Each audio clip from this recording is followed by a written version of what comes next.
నమస్కారం. రాకీ న్యూస్కి స్వాగతం. ముందుగా ముఖ్యాంశాలు. రాజకీయ విమర్శల కంటే ఆచరణలో చూపించే ప్రగతే ప్రజల మనస్సులను గెలుచుకుంటుంది. ఎంపీ లావు శ్రీకృష్ణదేవరాయలు. నరసరావుపేట మార్కెట్ సెంటర్లో ట్రాఫిక్ అవగాహన కార్యక్రమం. వసతులు కల్పించండి, ప్రైవేట్ స్కూల్స్కి ధీటుగా ఫలితాలిస్తాం. అరాకొర మౌలిక వసతులతో ఇబ్బంది పడుతున్న మున్సిపల్ బాయ్స్ హై స్కూల్ విద్యార్థులు. రాఖీ మీడియా కథనంపై కదిలిన హాస్పిటల్ సూపర్నెంట్. లిఫ్టుని ఈరోజే రిపేర్ చేస్తాం. బీసీ రక్షణ బిల్లు 2026పై సమన్వయ సమావేశం విజయవాడలో పాల్గొన్న Narasaraopet MLA doctor Chadalavada Aravindababu. Pipe లైన్ల కోసం రోడ్డు పగలగొడతారు, మరమ్మతులు చేస్తారు, కానీ గుంతలు పూడ్చరు. వాహనదారులకు పాదాచారులకి అగచాట్లు. తస్మాత్ జాగ్రత్త, పెదకురపాడులో దారుణం. ఆధార్ వెరిఫికేషన్ పేరుతో గొంతు కోసిన దుండగులు.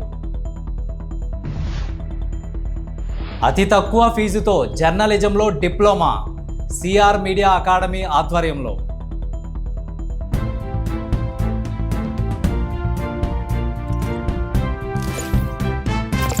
ఆంధ్రప్రదేశ్ ప్రగతి ప్రయాణం మాటలకు అతీతంగా చేతుల్లో కనిపిస్తోందని ఎంపీ వ్యాఖ్యానించారు.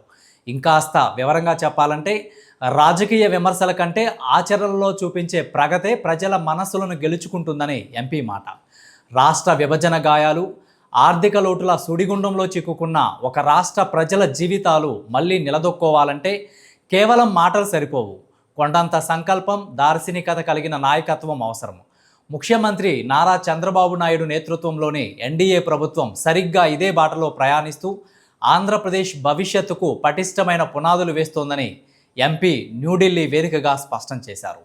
కేంద్ర ప్రభుత్వం రాష్ట్రాల్లో మౌలిక వసతుల కల్పన కోసం ఎలాంటి వడ్డీ లేకుండా సుదీర్ఘ కాలానికి అందించే సాయమే సస్కీ నిధులు. ఈ నిధులు కేవలం కాగితాలపై ఉండే లెక్కలు మాత్రమే కావు.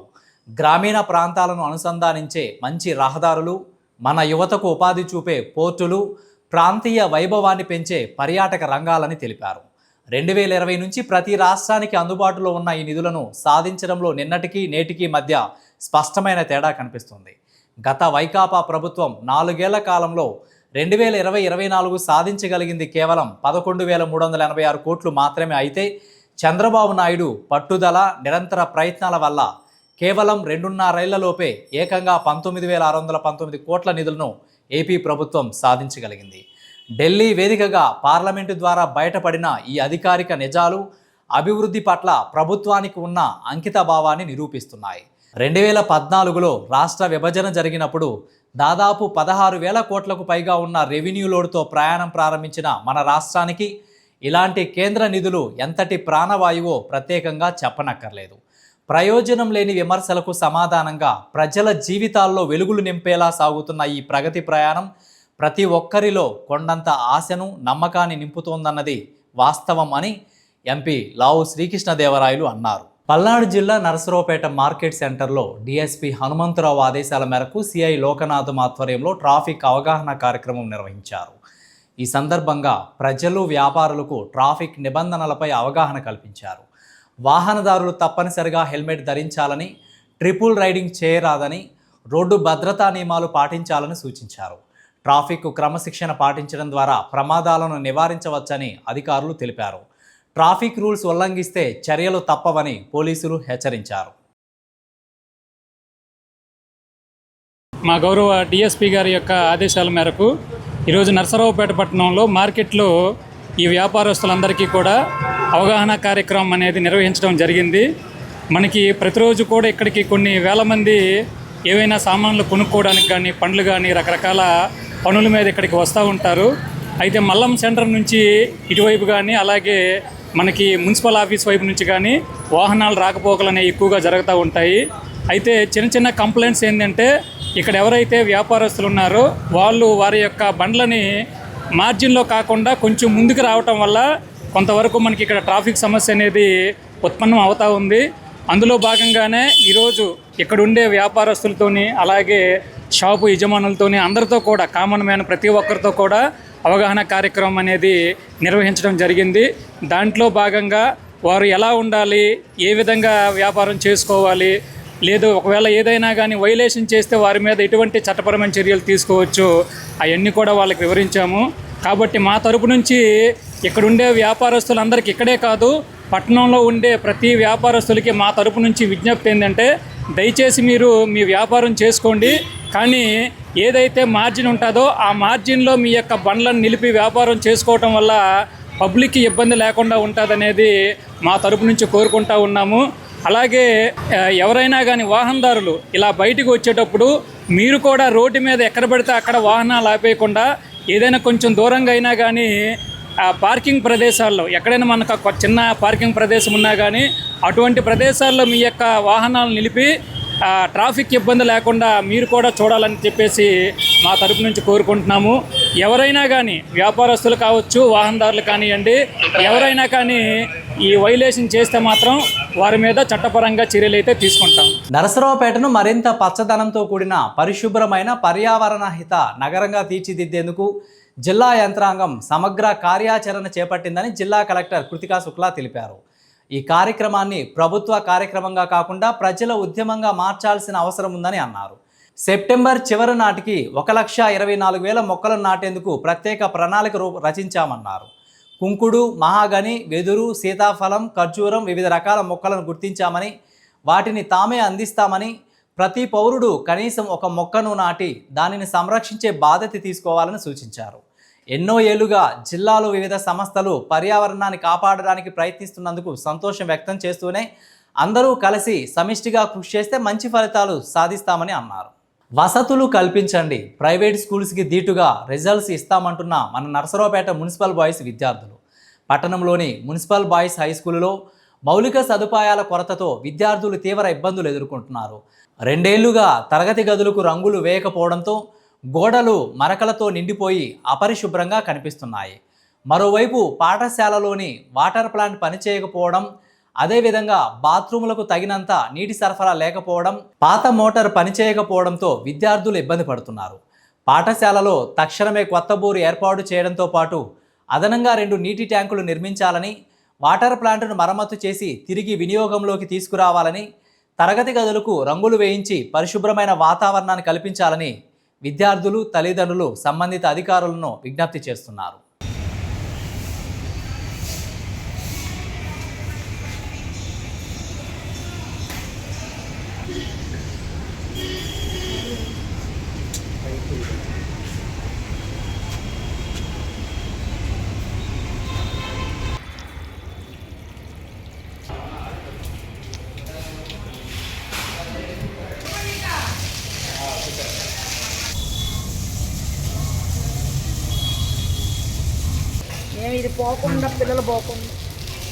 పల్నాడు జిల్లా నరసరావుపేట ప్రభుత్వ ఏరియా ఆసుపత్రిలో వృద్ధులు, వికలాంగులు లిఫ్టు పనిచేయక తీవ్ర ఇబ్బందులు ఎదుర్కొంటున్నారంటూ రాకీ మీడియా ప్రసారం చేసిన కథనంపై ఆసుపత్రి సూపరింటెండెంట్ డాక్టర్ సతీష్ స్పందించారు.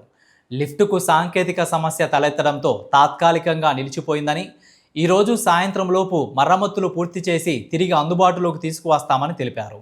భవిష్యత్తులో ఇలాంటి సమస్యలు పునరావృతం కాకుండా అవసరమైన చర్యలు తీసుకుంటామని చెప్పారు. అదేవిధంగా ప్రభుత్వ ఆసుపత్రిలో ప్రసవం అయిన మహిళలకు ప్రతిరోజు చీరల పంపిణీ కార్యక్రమాన్ని కొనసాగిస్తున్నామని డాక్టర్ సతీష్ తెలిపారు. ఈ సేవా కార్యక్రమంపై రాకీ మీడియా కథనాలు ప్రసారం కావడంతో ఆంధ్రప్రదేశ్ రాష్ట్ర సమాచార కమిషనర్ చావలి సునీల్ ఆసుపత్రి సూపరింటెండెంట్ డాక్టర్ సతీష్ను అభినందించారు. నా పేరు డాక్టర్ సతీష్. నేను నరసరావుపేట ఏరియా హాస్పిటల్లో మెడికల్ సూపరింటెండెంట్గా ఉన్నాను. ప్రస్తుతం మన హాస్పిటల్లో గత నెల రోజుల నుంచి కూడా కొన్ని వినూత్నమైన కార్యక్రమాలు చేపట్టాము. అంటే హ్యాపీ పేషెంట్ హ్యాపీ స్టాఫ్ అనేది ఇనిషియేటివ్గా తీసుకున్నాము. దీనిలో భాగంగా NAH రివార్డ్స్ ప్రోగ్రామ్ అని పెట్టడం జరిగింది, Narasaraopet area hospital rewards programme. ఇందులో మన దగ్గర డెలివరీ అయిన వాళ్ళలో ప్రతిరోజు లక్కీ డ్రా తీసి ఒకళ్ళకి చీరల బహుమతిగా ఇస్తున్నాము. ఇది గత 40 రోజుల నుంచి జరుగుతుంది. 365 రోజులు ఇది చేస్తాము. అలాగే మా స్టాఫ్లో కొంతమందిని సెలెక్ట్ చేసుకొని ఎక్కువ డెలివరీలు చేసిన వాళ్ళకి ఫ్లోరెన్స్ నైటింగేల్ అవార్డు, యూనిఫామ్ తోటి పేషెంట్స్తో ఎవరు చక్కగా ఉంటున్నారనే వాళ్ళకి నెలలో ఒకళ్ళకి secret star of the month అని ఒకళ్ళకి, అట్లాగే పారిశుద్ధ్య కార్మికుల్లో ఒకళ్ళకి clean zone of the month అని, అలాగే న్యూబార్న్ కేర్ బాగా తీసుకున్న వాళ్ళకి న్యూబార్న్ కేర్ ఛాంపియన్ అని ఈ 4 రకాల అవార్డ్స్ ప్రస్తుతం మనం ఇస్తూ ఉన్నాము. ఇది ప్రతి నెలా జరుగుతుంది మన హాస్పిటల్లో. అలాగే ప్రస్తుతం మనకు సమస్యలు చూసుకున్నట్లయితే ఏరియా చిన్నదైపోయింది, అందరినీ ఇక్కడే మనం పట్టించాల్సి వస్తుంది. కాబట్టి వచ్చే అటెండర్స్కి ప్రస్తుతం మనము షెల్టర్ ఇవ్వలేకపోతున్నాము. కానీ నిన్న గౌరవ ఎమ్మెల్యే గారు దృష్టికి దీన్ని తీసుకొచ్చినప్పుడు మంత్రివర్యులతో మాట్లాడి త్వరలో మన దగ్గర మినిస్టర్ గారి ప్రోగ్రాం ఉంటుంది, ఆ ప్రోగ్రాం రోజు మాట్లాడి వీలైనంత వరకు ఒక షెడ్ని అటెండర్స్కి ఏర్పాటు చేద్దామని అన్నారు. అలాగే తాగునీరు అనేది ప్రస్తుతం మనం కింద ఆర్ఓ ప్లాంట్ పెట్టి అక్కడ నుంచి వాటర్ సప్లై చేస్తున్నాము. అలా కాకుండా 3 ఫ్లోర్లలో కూడా water facility, drinking water facility ఉండేట్టు చేయాలని ప్లాన్ చేస్తున్నాము. అలాగే ఇంకా సమస్యల విషయానికి వచ్చినప్పటికీ మనకి డ్రైనేజీ ప్రాబ్లం కొంత ఉంది. అట్లాగే బిల్డింగ్ కరోనా టైంలో కొద్దిగా హడావిడిగా ఉండటం వల్ల అక్కడక్కడ లీకులు ఉన్నాయి. వాటిని కూడా సరి చేయించడానికి నిన్న ఏఈ గారికి మా డీసీహెచ్ఎస్ మేడం గారి ద్వారా ఎస్టిమేషన్స్కి పెట్టాము. వాళ్ళు ఎస్టిమేషన్స్ డీసీహెచ్ఎస్ మేడం గారికి ఇచ్చున్నారు. అవి కూడా మనం పై అధికారులతో మాట్లాడుతున్నాము. సాధ్యమైనంత త్వరగా ఇవన్నీ చేయిస్తాము. గడిచిన 4 రోజుల నుంచి మన లిఫ్ట్ కొద్దిగా ప్రాబ్లం ఇచ్చింది. డయాలసిస్ పేషెంట్లు ప్లస్ వృద్ధులు పైకి 3rd ఫ్లోర్లో ఉంటుంది కాబట్టి వాళ్ళు గర్భవతులు కూడా కొంత ఇబ్బంది పడుతున్నమాట వాస్తవము. వాళ్ళని ర్యాంప్ ద్వారా, వీల్ చైర్లు, స్ట్రెచెస్ ద్వారా తీసుకెళ్తున్నాం ప్రస్తుతము. మనకు వస్తున్న సమాచారం ప్రకారం లిఫ్ట్ మెయింటెనెన్స్ వాళ్ళతో మాట్లాడుతున్నాం ఎప్పటికప్పుడు. ఈరోజు నైట్కి లేదా రేపు ఉదయానికి కూడా మన లిఫ్ట్ రెడీ అవుతుంది. కాబట్టి జరిగిన చిన్న ఇబ్బందికి మేము మా పేషెంట్లందరినీ కూడా క్షమించమని అడుగుతున్నాము. అలాగే రాకీ మీడియా ద్వారా గతంలో మనం చీరలు పంపిణీ చేస్తున్న విషయాన్ని మన state information commissioner doctor Chavala Sunil garu తెలుసుకోవడం జరిగింది. గత 3 రోజుల ముందు నన్ను విజయవాడ పిలిపించారు. విజయవాడలో చీరల పంపిణీ జరుగుతున్న విషయము, ఇక్కడ happy patient happy staff initiative కింద మనం చేస్తున్న కార్యక్రమాలు, అలాగే తల్లిపాల వారోత్సవాలకి వినూత్నంగా మనం ఇక్కడ ఏర్పాటు చేసినటువంటి సెల్ఫీ పాయింట్, బ్రెస్ట్ ఫీడింగ్ వాలు, వీటి గురించి తెలుసుకొని ఆయన అక్కడికక్కడే నన్ను సెలవుతో సత్కరించడం జరిగింది. ఇందుకు గాను రాకీ మీడియాకి నేను కృతజ్ఞతలు తెలియజేస్తున్నాను. Thank you very much. Narasaraopet RTC డిపోలోని అన్ని కార్మిక సంఘాలు జేఏసీగా ఏర్పడి మేరకపుడి గ్రామంలో కండక్టర్ గోరంట్ల పూర్ణచంద్రరావుపై జరిగిన దాడి ఘటనలో ముద్దాయిలను తక్షణమే అరెస్టు చేయాలని, అరెస్టు చేయడంలో జాప్యం వలన ముద్దాయిలే బాధితుడిపై మహిళ పట్ల అసభ్యంగా ప్రవర్తించినట్లు, కులం పేరుతో దూషించినట్లు కేసును తప్పుదారి పట్టించేందుకు తప్పుడు ఆరోపణలు చేస్తూ గుంటూరు జిల్లా కలెక్టర్కి కంప్లైంట్ చేశారని తెలిపారు.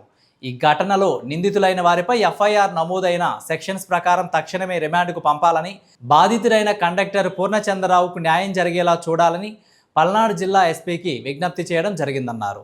ఈ కార్యక్రమంలో ఆర్టీసీ జేఏసీ నాయకులు B Ramarao, K Chandu, PS Rao, E Krishna, K Ramarao, TV Reddy మరియు కండక్టర్ పూర్ణచంద్రరావులు పాల్గొన్నారు. 28వ తారీఖు మేరికపూడి గ్రామంలో జరిగిన కండక్టర్ మీద జరిగిన దాడికి సంబంధించి పోలీసులు స్పందించారు. 29వ తారీఖు ఎఫ్ఐఆర్ నమోదు చేశారు. అయితే వారు అందుబాటులో లేకపోవటం వల్ల మరి ఏ కారణాలు అయితేనేమి వాళ్ళని అరెస్ట్ చేయలేదు. అరెస్ట్ చేయకపోవటం వల్ల వాళ్ళని విచ్చలవిడిగా వదిలేయటం వల్ల వాళ్ళు నిన్న సోమవారానికి ఏదైతే మా సహచరుడు చెప్పాడో సోమవారం పీజీఆర్ఎస్లో ఇచ్చిన కంప్లైంట్ కంటే ముందు చాలా సంఘటనలు కూడా జరిగినాయి.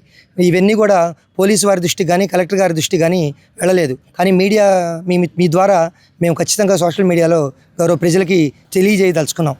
వారు ఎఫ్ఐఆర్ ఫైల్ అయిన తర్వాత అదే పోలీస్ స్టేషన్కి వెళ్ళి పూర్ణచంద్రరావు గారు మా అమ్మగారి పట్ల అసభ్యంగా అగౌరవంగా ప్రవర్తించారు, అందుకని నేను దాడి చేశానని చెప్పారు. అసలు బస్సులో గుంటూరు బస్ స్టాండ్లో అతను ఒక్కడే ఎక్కాడు, వాళ్ళ ఫ్యామిలీ ఎవరు లేరు. అదొకటి వాళ్ళు నిరాకరించారు. అదేవిధంగా గుంటూరు బస్ స్టేషన్లో తను బస్సు కింద పడతాడని ఏ పూర్ణచంద్రరావు గారు అయితే నివారించారో అక్కడ గుంటూరు బస్ స్టాండ్లో అవుట్ పోస్ట్లో ఉన్న పోలీసులు కౌన్సిలింగ్ ఇచ్చి వారిని పంపించేశారు. ఆ కౌన్సిలింగ్ ఇచ్చిన ఆ పోలీసు వారు ఏ పరిధిలో ఉన్నారో ఆ పోలీస్ స్టేషన్ గుంటూరు వెళ్ళి అక్కడ కూడా మహిళల పట్ల అసభ్యంగా ప్రవర్తించారు, అందువల్ల మేము దాడి చేయాల్సి వచ్చిందని మళ్ళీ ఒక తప్పుడు స్టేట్మెంట్ ఇస్తే అక్కడ ఉన్న ఎస్ఐ గారు మన కండక్టర్ గారికి ఫోన్ చేసి విషయం వివరించి నువ్వు పోలీస్ స్టేషన్కి రావాల్సి ఉంది అని అడిగినప్పటికీ ఇక్కడ ఉన్న కండక్టర్ గారు మొత్తం విషయం చెప్పి ఎఫ్ఐఆర్ కాపీలు కూడా ఆ ఎస్ఐ గారికి వాట్సాప్ పెట్టారు. ఆయన దాన్ని వాస్తవాలు గమనించి వాళ్ళని అరిచి పంపించేశారు. ఆ తర్వాత ఉంచుకొని మీకు ఏదైనా ఉంటే ఆఫీసులో కంప్లైంట్ ఇవ్వండి తప్ప దాడికి మాత్రం దయచేయొద్దు. మాకు కూడా భార్య బిడ్డలు అందరూ ఉన్నారు, మేము ఉద్యోగం చేయడానికి వచ్చాం తప్ప మేము ఫ్యాక్షనిస్టులం కాదు, రౌడీలం కాదు, ఎక్కడా కూడా మేము అసాంఘిక కార్యకలాపాలకు పాల్పడలేదు, సంఘ వ్యతిరేక విద్రోహ చర్యలు చేయలేదు, వాళ్ళకి సంబంధించిన వాళ్ళం కాదు కాబట్టి దయచేసి ఒక మానవత్వంతో ఆలోచించి ఈ దాడులకి పూనుకోవద్దని. నర్సరావుపేట డిపో ఆర్టీసీ సంఘాల జేఏసీ నాయకులుగా మేము ఈరోజు గౌరవనీయులైన సూపరింటెండెంట్ ఆఫ్ పోలీస్ పల్నాడు జిల్లా వారికి మొన్న మేరీపూడిలో జరిగిన సంఘటనపై ఆ సంఘటన మీద బాధితులపై చర్యలు తీసుకోవటం జాప్యం జరుగుతుందని చెప్పేసి ఈరోజు వాళ్ళకి వినతిపత్రం ఇవ్వడం జరిగింది. బాధితుడికి వెళ్ళి న్యాయం చేయకుండా ముద్దాయిల్ని వాళ్ళని అరెస్ట్ చేయకుండా ఉంచడం వల్ల వారు ఈ కేసును తప్పుదో పట్టించడానికి గుంటూరు జిల్లా కలెక్టర్ కార్యాలయంలో మొన్న పీజీఆర్ఎస్లో కులం పేరుతో దూషించాడని చెప్పేసి వాళ్ళ మహిళల పట్ల వాళ్ళ కుటుంబ మహిళల పట్ల అసభ్యంగా ప్రవర్తించాడని తప్పుడు కేసు రివర్స్లో బాధితుడైన కండక్టర్ పూర్ణచంద్రరావు గారి మీద వాళ్ళు ఫిర్యాదు చేసి అదేవిధంగా ప్రెస్ మీడియా పెట్టి దాన్ని సోషల్ మీడియాలో వైరల్ అయ్యే విధంగా చేశారు. ఆంధ్రప్రదేశ్ ప్రభుత్వం వెనుకబడిన తరగతుల సంక్షేమ శాఖ ఆధ్వర్యంలో ముసాయిదా ఆంధ్రప్రదేశ్ బీసీ రక్షణ బిల్లు 2026పై సమన్వయ సమావేశం బుధవారం విజయవాడలోని ఫార్చ్యూన్ మురళీ పార్క్ హోటల్లో నిర్వహించింది. బిల్లును తుది రూపు దిద్దే ముందు ప్రజాప్రతినిధుల అభిప్రాయాలు సూచనలు సేకరించేందుకు ఈ సమావేశాన్ని ఏర్పాటు చేశారు. ఈ సమావేశానికి బీసీ సంక్షేమ శాఖ మంత్రి ఎస్ సవితతో పాటు మంత్రులు, పార్లమెంటు సభ్యులు, శాసనమండలి సభ్యులు, శాసనసభ్యులతో కలిసి నరసరావుపేట ఎమ్మెల్యే చదలవాడ అరవిందబాబు పాల్గొన్నారు. నరసరావుపేట పట్టణంలోని పాత పల్నాడు బస్టాండ్ రమాదేవి ఆసుపత్రి వీధిలో పైప్ లైన్ పనులు పూర్తయినప్పటికీ రోడ్డును యథాస్థితికి తీసుకురాకపోవడంతో పెద్ద గుంతలు ఏర్పడ్డాయి. దీంతో ఆటోలు, ద్విచక్ర వాహనాలు, పాదాచారులతో సహా ఇతర వాహనాల రాకపోకలకు తీవ్ర ఇబ్బందులు ఎదురవుతున్నాయి. ప్రమాదాలు జరిగే అవకాశం ఉన్నందున అధికారులు వెంటనే రోడ్డు మరమ్మతులు చేపట్టాలని స్థానికులు కోరుతున్నారు. పెదకూరపాడులో వృద్ధ దంపతులపై దాడి జరిగింది. ఆధార్ వెరిఫికేషన్ అంటూ ఇంట్లోకి 2 యువకులు దూరారు. యువకులను చూడగానే వచ్చిన అనుమానంతో దంపతులు బాలగురవయ్య, భార్య అరుణ వారిని ప్రశ్నించారు. యువకులు వారితో తెచ్చుకున్న రాడ్డుతో బాలగురవయ్య 50 సంవత్సరాలుపై దాడి చేశారు. బయటకు పరిగెత్తిన భార్య అరుణ గొంతు కోసిన నేపథ్యంలో అక్కడికక్కడే మృతి చెందారు.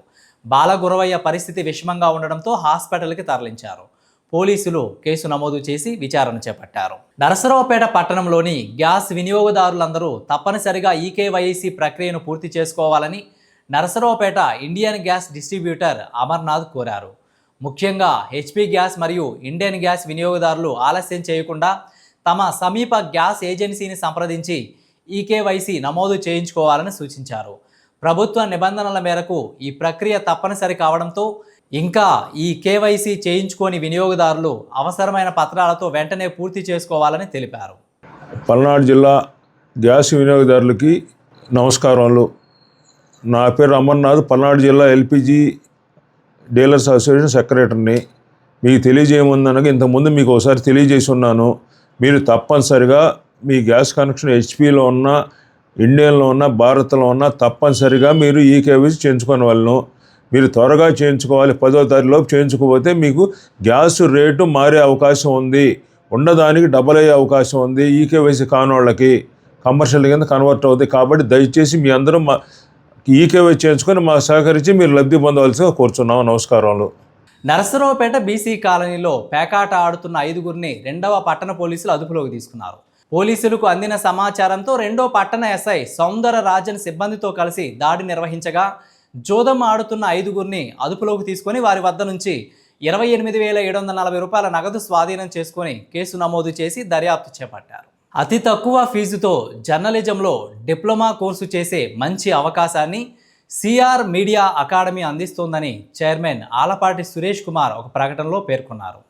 ఈ కోర్సు ప్రత్యేకంగా వర్కింగ్ జర్నలిస్టుల కోసం ఉద్దేశించినదేనైనా జర్నలిజం వృత్తిలో అభిరుచి కలిగిన డిగ్రీ ఉత్తీర్ణులైన సాధారణ అభ్యర్థులు కూడా ఈ డిప్లొమా కోర్సుకు దరఖాస్తు చేసుకోవడానికి అర్హులని ఒక ప్రకటనలో తెలిపారు. జర్నలిజంలో ఉన్నత ప్రమాణాలు నెలకొల్పేందుకు లక్ష్యాలకు అనుగుణంగా ఈ కోర్సును రూపొందించామన్నారు. జర్నలిస్టులకు వృత్తిపరమైన విద్యార్హత ఉంటే మరింత మెరుగైన ఫలితాలు సాధించవచ్చన్నారు. Andhra university journalism mass communication professor, ప్రస్తుతం Ongole Andhrakesari university vice chancellor అయిన ప్రొఫెసర్ డివిఆర్ మూర్తి ఆధ్వర్యంలోని వివిధ యూనివర్సిటీల జర్నలిజం డిపార్ట్మెంట్ ప్రొఫెసర్లతో కూడిన బోర్డ్ ఆఫ్ స్టడీస్ ఈ డిప్లొమా కోర్సును రూపొందించిందని ఆయన తెలిపారు. దరఖాస్తు చేసుకునేందుకు అభ్యర్థులు దిగువ చిరునామాకు పంపుకోవాల్సిందిగా ఆయన పేర్కొన్నారు. Secretary, Andhra Pradesh CR media academy, 40-6/4-A, 4వ అంతస్తు, రెవెన్యూ కాలనీ మొగల్రాజుపురం విజయవాడ 520010. దరఖాస్తులు పంపేందుకు చివరి తేదీ ఈ నెల 20వ తేదీ అని ఆయన తెలిపారు. సెప్టెంబర్ మొదటి వారం నుంచి క్లాసులు ప్రారంభమవుతాయని పేర్కొన్నారు. దేశవ్యాప్తంగా బీసీ ఉద్యమాన్ని విస్తరిద్దాం. బీసీ రిజర్వేషన్లు ఆరాధ్యులు బీపీ మండేల్ డే సందర్భంగా ఆగస్టు 7న బెంగళూరులో అఖిల భారత జాతీయ ఓబీసీ 11వ మహాసభ Jnanajyothi auditorium doctor Manmohan Singh Bengaluru city యూనివర్సిటీలో సమయం ఉదయం 10 గంటల నుండి సాయంత్రం 4 గంటల వరకు జరిగే కార్యక్రమాన్ని జయప్రదం చేయాలని నాయకులు పిలుపునిచ్చారు. మరి ఆగస్టు 7వ తేదీ ఈ నెల బెంగళూరులో అఖిల భారత జాతీయ ఓబీసీ 11వ మహాసభ నిర్వహించబడతా ఉంది. ఈ యొక్క సభకి మరి ఆంధ్రప్రదేశ్ రాష్ట్ర అధ్యక్షులు కేశన్ శంకరరావు గారి నాయకత్వంలో, అలాగే జాతీయ అధ్యక్షులు జాజులు శ్రీనివాసన్న గౌడ ఆధ్వర్యంలో, మరి ఈ 2 తెలుగు రాష్ట్రాల ఆధ్వర్యంలో, అలాగే సుమారు 8 నుంచి 9 రాష్ట్రాల నుంచి కూడా బీసీలందరూ, బీసీ ప్రతినిధులు, బీసీ కుల సంఘ నాయకులు అందరూ కూడా రేపు బెంగళూరులో జరగబోయే యొక్క కార్యక్రమానికి హాజరవుతారు. ఈ యొక్క కార్యక్రమానికి మరి ఆ కర్ణాటక ముఖ్యమంత్రి వర్యులు డికే శివకుమార్ గారు కూడా ప్రత్యేక అతిథులుగా ఈ యొక్క కార్యక్రమానికి వారు హాజరవుతారు. కావున రేపు ఆగస్టు 7 మండల్ డే సందర్భంగా ప్రతి సంవత్సరం కూడా మరి ఆగస్టు 7ని మండల్ డేగా మరి కేంద్ర ఓబీసీ సంస్థలన్నీ కూడా, అలాగే బీసీ సంక్షేమ సంఘం ఆధ్వర్యంలో నిర్వహిస్తూ ఉంటాం.